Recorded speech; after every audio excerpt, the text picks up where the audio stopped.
Good morning, soul family. It's Angie King Nosair, functional medicine nutritionist, transformative life and spiritual coach. You can get past the labels. Yeah, it's just me. I just wanted to share this moment with you. I'm out on a hike and I'm feeling really grateful. Oop, I don't know if you could see that blue jay that just flitted by. Feeling really grateful to be out here, grateful to myself for creating the conditions that are allowing me to be out here. Grateful just for the way things have unfolded, that my calls are later, a little bit later today. I don't often, even when that's true, I don't often, I would say I don't often or I don't always create the conditions, to make something like this happen. And so I'm grateful that I was in a space of receptivity to this today. And I think it has to do partly with a dream that I had last night. I was in the mountains. There were some other things going on, but definitely the setting was mountain. And, I woke up just like, I'm going to go on a hike today, and I got out here and like, oh yeah, okay, this needed to happen. My higher self, my psyche was letting me know that there's something here for me, that, maybe it's just the solitude. Mostly, it's pretty solitude out here, or pretty solitary, but there's some people out here. Just that space was wanting to be had. So, and also there was a bear in the dream that I was trying to avoid. And it was interesting because right when I got out here, I got a text from a family member letting me know that her son had been arrested for beating another person up.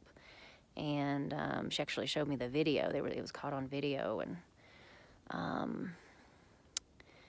so for me, I go into the things that I do to process is I use Ho'oponopono, which is an ancient Hawaiian healing system. It's, cleaning that which is in you that's limited.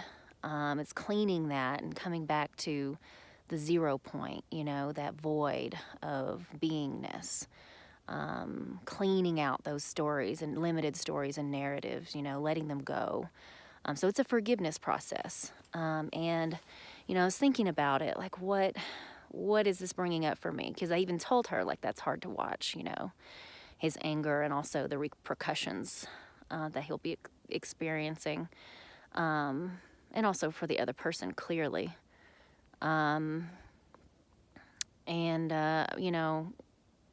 With Ho'oponopono, you look at what is this bringing up in me?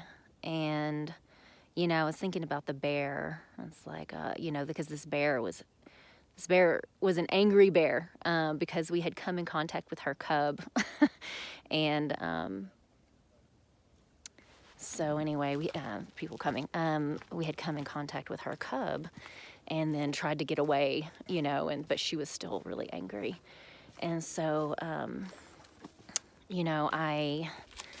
was thinking about like what it is in me that, allows me to be even able to experience this, to even witness this, what's it bringing up in me?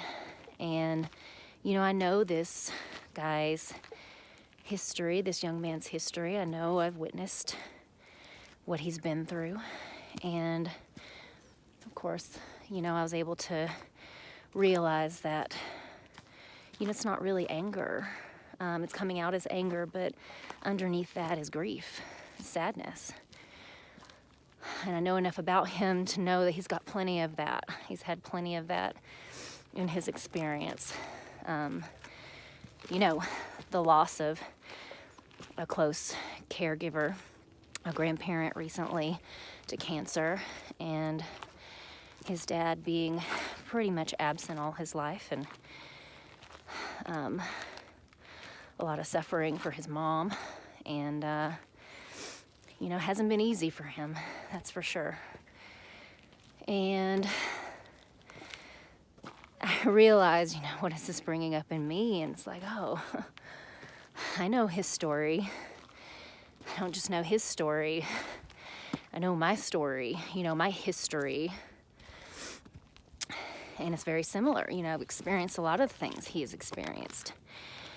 Those losses, those deaths. More, in fact. And parents who are, not able to show up fully in the way, in the best way. Of course, doing the best that they could, but, there was a lot of neglect. And so I get it, and I can see where that's what's in me, that is allowing me to see this. And so I brought it back to myself. That's what we do in Ho'oponopono, in transformative coaching, in shamanism. This is the consciousness. And it's not one of blame, it's just what is in me that allows me to have this experience. What are beliefs, what stories, what thoughts. And so, took it through some Ho'oponopono, and it was really beautiful, really healing, So Ho'oponopono is, you start with I love you, or at least I do, which is really just activating the field of unconditional love, radical acceptance for whatever it is that you're seeing, experiencing, witnessing within yourself, ultimately. And, it's just, it doesn't matter how ugly it is. We allow it to be here. We welcome it into our experience. We welcome it as a teacher. And then, love you, I'm sorry. I'm sorry for, this story, taking this story, these thoughts to be true, to mean something about me. I'm sorry for whatever this is in me that wants to perpetuate this, that wants to keep believing this. Please forgive me, for seeing abandonment and neglect and separation where there is only full connectivity. I hand it over. I hand it over to the divine. I don't know what to do with this. I don't know. And so I just hand it over to the divine. I release this, whatever it is. I'm ready to let it go. Whatever this is in me that allows me to continue experiencing this, I am so open and willing and ready to let it go. I hand it over. There's nothing I can do with it. There's nothing my thinking mind can do. There's no sense that it can make of it. And then we say, thank you. Thank you for taking this from me. We say this to the divine. Thank you for dealing with this for me, for doing the heavy lifting. Thank you. And thank you to this story and this experience. Thank you for bringing this up for me so that I could see it, because I wouldn't have been able to see it otherwise.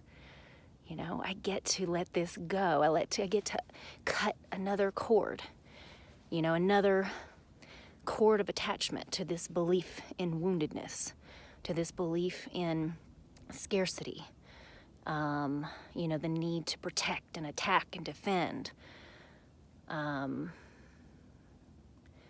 That's rooted in this belief in scarcity and lack and disconnection, and unlovability, unworthiness. Thank you. I get to be free of this a little more, right? And a little more every time something comes up. Thank you. So I thought I'd just share my process with that. It's time to get back home. All right. Peace and blessings. Hope this supports you.